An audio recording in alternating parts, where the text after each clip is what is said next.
মেলা আবার কারোর কাছে ইমোশন হতে পারে নাকি? সত্যিই তাই।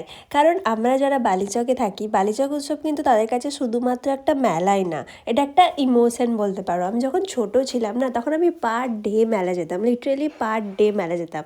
কী ভাবছো এখন আমি বড় হয়ে গেছি আর এখন আমি পার ডে মেলা যাই না? তাহলে একদমই ভুল ভাবছো, কারণ এইবারেও আমি পার ডে মেলা গেছি। কারণ আমি যখন স্যুট থেকে বাড়ি ফিরি তখন মানে সন্ধে তো হয়েই যায়।